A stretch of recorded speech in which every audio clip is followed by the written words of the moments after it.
2022 ദേശീയ ചലച്ചിത്ര പുരസ്കാരങ്ങൾ പ്രഖ്യാപിച്ചു. എല്ലാ വർഷവും ദേശീയ പുരസ്കാരങ്ങൾ പ്രഖ്യാപിക്കുന്ന സമയത്ത് അതിനെ തുടർന്ന് വിവാദങ്ങൾ ഉണ്ടാവാറുണ്ട്. സംസ്ഥാന ചലച്ചിത്ര പുരസ്കാരം 2023 പ്രഖ്യാപിച്ചു. അതിന്റെ ഭാഗമായിട്ടുള്ള മറ്റൊരു വിവാദം നടക്കുന്നുണ്ട്. ഇതില് ദേശീയ പുരസ്കാരത്തിൽ ഋഷഭ് ഷെട്ടിയാണ് മികച്ച നടൻ.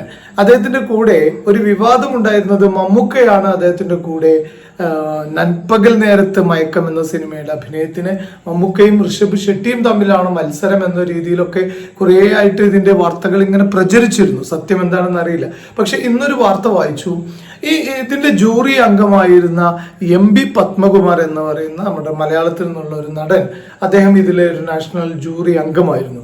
അദ്ദേഹം പറഞ്ഞൊരു കാര്യം, അദ്ദേഹത്തിന്റെ ഒരു തുറന്നു പറച്ചിലുണ്ട്. ഇതിലൊരിക്കലും ഒരു മമ്മൂക്കയ്ക്ക് അവാർഡ് കൊടുക്കാതിരിക്കാൻ വേണ്ടിയുള്ള കളിയാണ് നടന്നത് എന്ന് പറഞ്ഞ് സമൂഹ മാധ്യമങ്ങളിലൊക്കെ തുരുതുരാ പോസ്റ്റുകൾ വരുന്നുണ്ട്. അപ്പൊ അദ്ദേഹം ഒരു തുറന്നു പറച്ചിൽ നടത്തിയിട്ടുണ്ട്. അങ്ങനെയല്ല, അതായത് ഇത് സർക്കാരിനെയും വെള്ളപൂശാനൊന്നുമല്ല അദ്ദേഹം പറഞ്ഞു ഞാൻ ആ കമ്മിറ്റിയിൽ ഉണ്ടായിരുന്നു.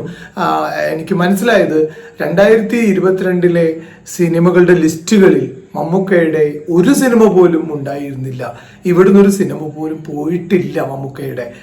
ഇതാണ് അതിന്റെ യാഥാർത്ഥ്യം.